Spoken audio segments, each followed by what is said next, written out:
going to be really fun. But before we get started, I am going to ask that we first listen up to an audience safety announcement or read the announcement from the screens at either side of the stage.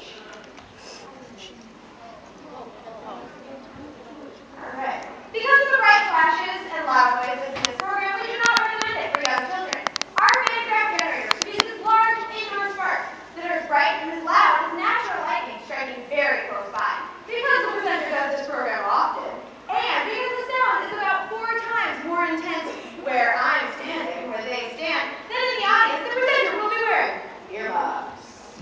When you see them, that would be me, putting on these earmuffs, I recommend that you do the same. It is a good idea to plug your ears.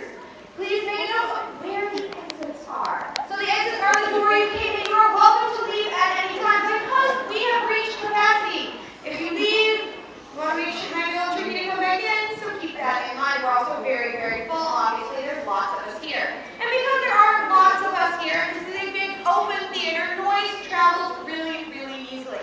So if you have any devices that may make noise, I'm going to ask that you turn them off. If you have any devices that make really bright lights, I'm going to ask that you turn them off as well because the theater will be very dark and those bright lights can get pretty distracting to the people around you. Also, please hold on to any comments, questions, or conversations until the end of the presentation. At the conclusion of the presentation, you are welcome to come up to the edge of the stage and ask me any questions. I'd be happy to talk with you more then. Got it? Yeah. Let's get started talking about electricity. So, we said that electricity has these effects, light and sound, both of which occur in lightning. But what in the world is electricity? Well, electricity is kind of a tricky topic because when we say electricity, we might actually mean a variety of different things. Most of the time, what we mean is electric force. And like any force, say the force of gravity, you cannot see or hear electric force. But you can see and hear lightning, so that's going to be confusing. We're going to get back to that, right? So what in the world makes up electric force? How does it work? You can't see it, you can't hear it. Well, inside you, inside me, inside all this stuff on stage, we are all made up of atoms. And inside your atoms, there are positively charged protons and negatively charged electrons. When those charged particles get moving is when we get to see or hear effects. So even though we can't see and hear electricity directly, we can see and hear secondary effects.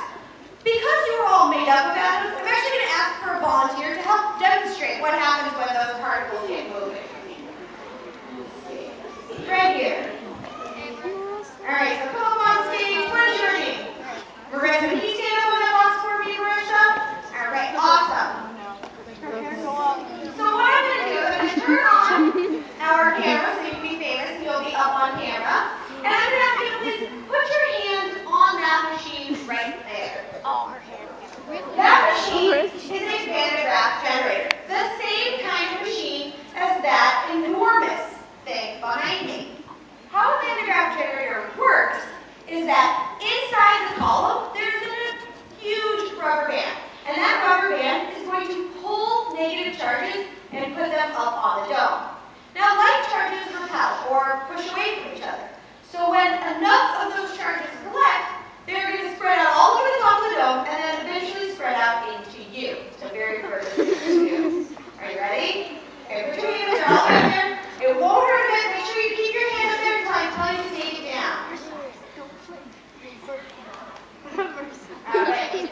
So all those negative charges are going to start collecting up on the top of the dome right now. Into our volunteer. Shake your head for me. Shake it like you mean it. What goes on? Alright, there it is.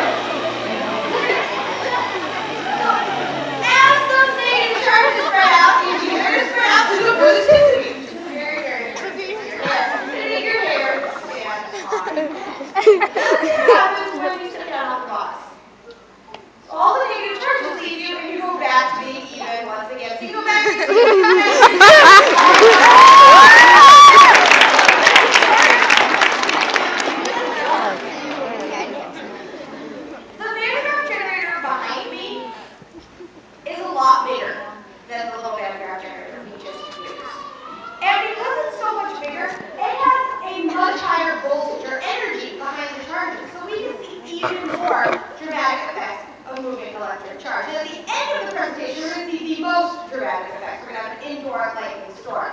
So let's figure out what this machine can do. On the screens, there is a live shot of the inside of the column directly behind me. So inside that column, there are 3 rubber bands. Those 3 huge rubber bands are pulling negative charges and putting them up on the dome. When enough of them collect, it will jump through the air in what we will recognize as lightning.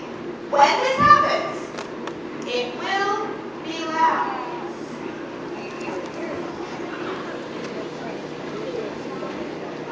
Put the book down. It's not going nowhere. Please.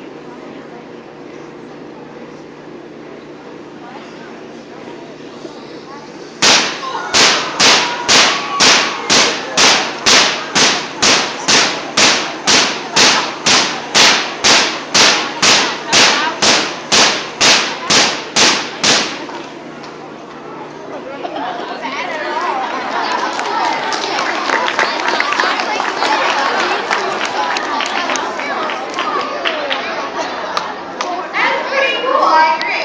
Pretty awesome. So, we definitely can see the bright flash of lightning. But because you can't see electric force, you're not seeing the electric force when you're seeing lightning. What you're actually seeing is the air fluorescing, the air glowing as those particles move through it. The Van de Graaff generator is not the only machine up on stage that can produce sparks we can see. If you look to the right of the stage, you'll notice a white column with a silver disc up on the top. It's a lot smaller than our Van de Graaff generator, and it is our large Tesla coil. This type of machine also produces bright, loud sparks.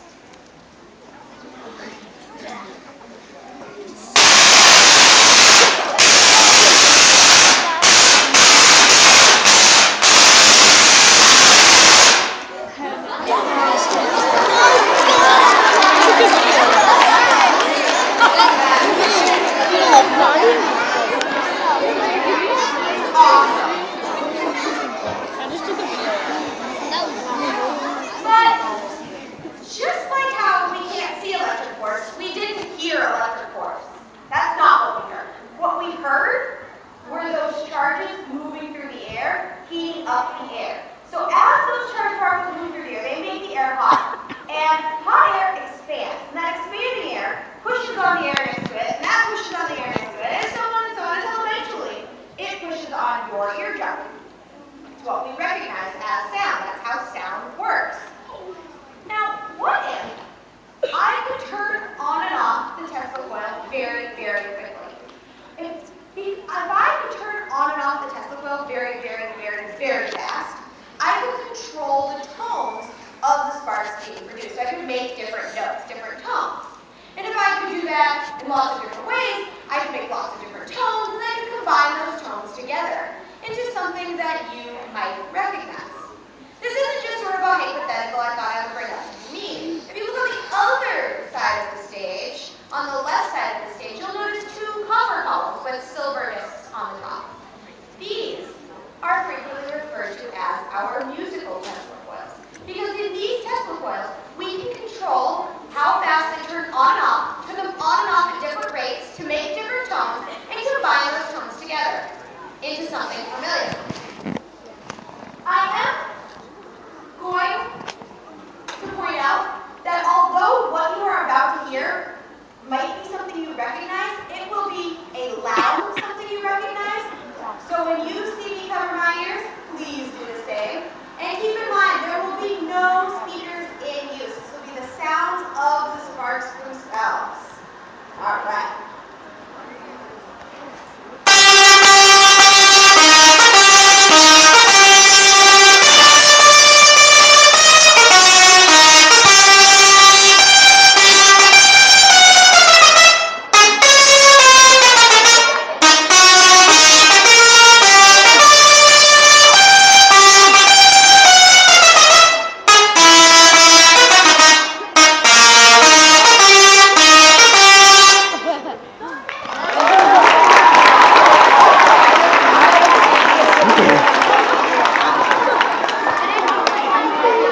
going to need to learn a little bit more about lightning in order to figure out how to be safe in an outdoor lightning storm.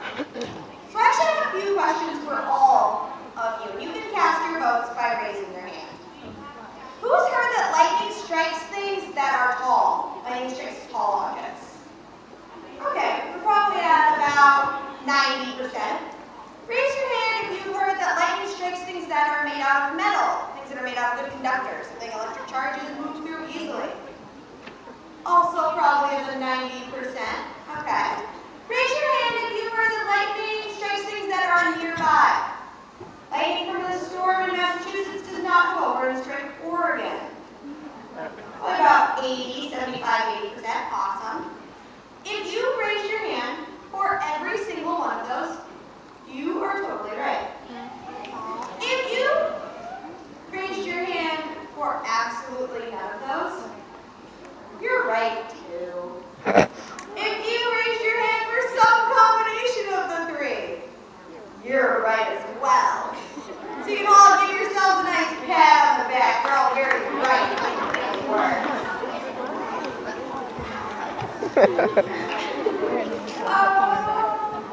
It feels good to be right, but in this situation, it actually doesn't help us figure out how to be safe if we're all right no matter what we answer. So lightning sometimes strikes things that are tall, sometimes strikes things that are made out of metal, and sometimes strikes things nearby, but sometimes it does not. It is extremely difficult to predict where lightning is going to strike. And that's because on lightning's path, any given point is taking the most convenient route. So by the time it actually ends up hitting something here on the Earth, it might be something we wouldn't have predicted originally. If lightning is difficult to predict, how can we be safe? Well, raise your hand if you've heard it's safe to be inside your car.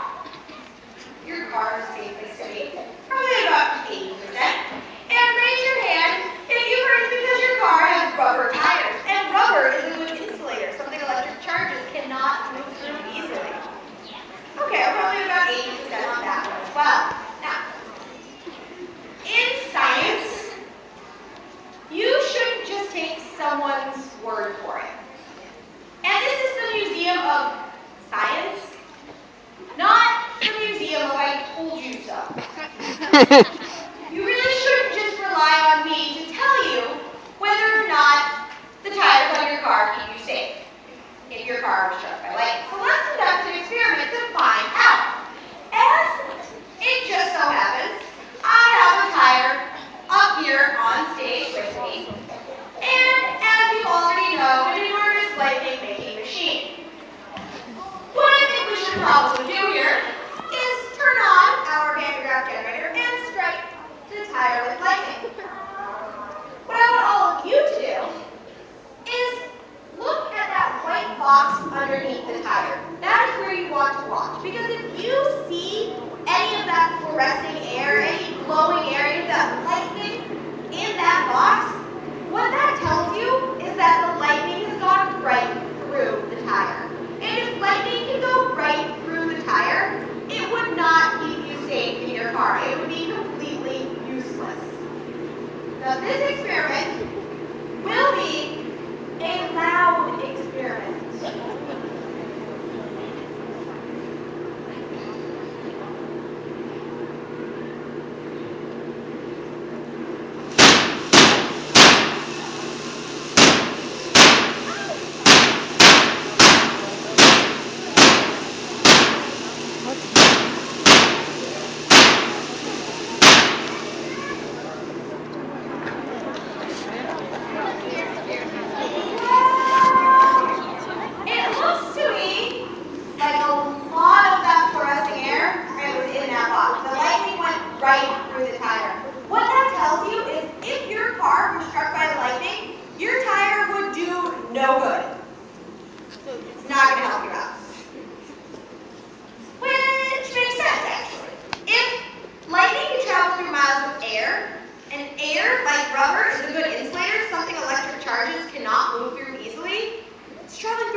no difference.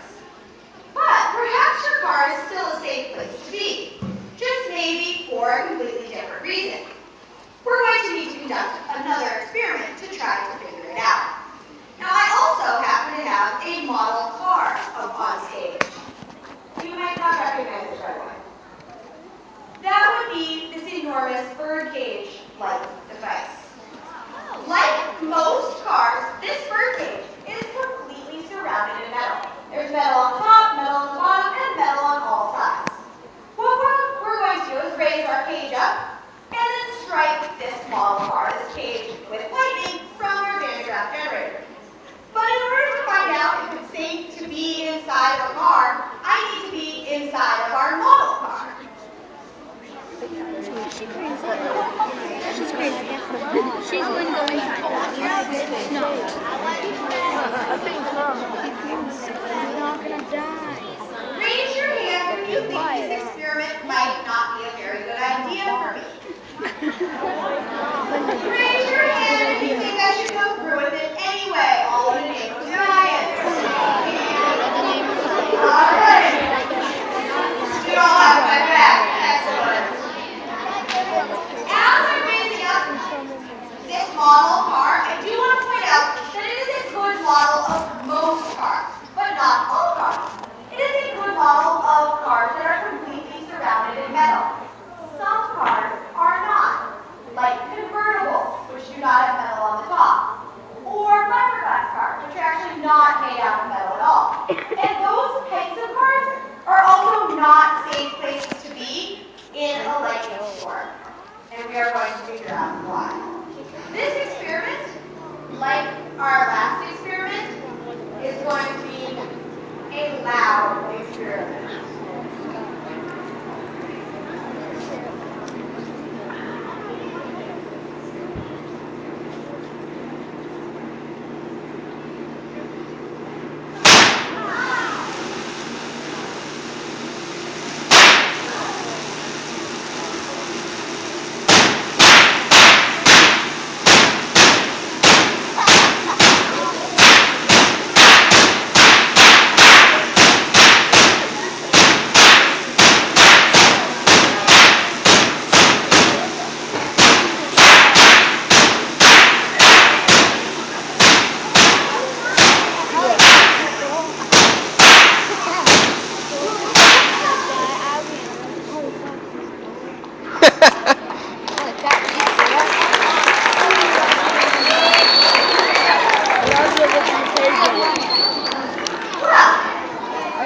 I definitely survived. And in fact, I was completely safe. You could be safe inside your car too if you had a car that's completely surrounded in metal, like most cars are. And that's because when the lightning strikes the cage, this model of car, a couple of different things happen. When the lightning strikes the cage, it produces a rapidly changing current, or flow of electricity. And that rapidly changing current pushes all the charges to the very outside edge, or skin, of the cage. And this is called the skin effect.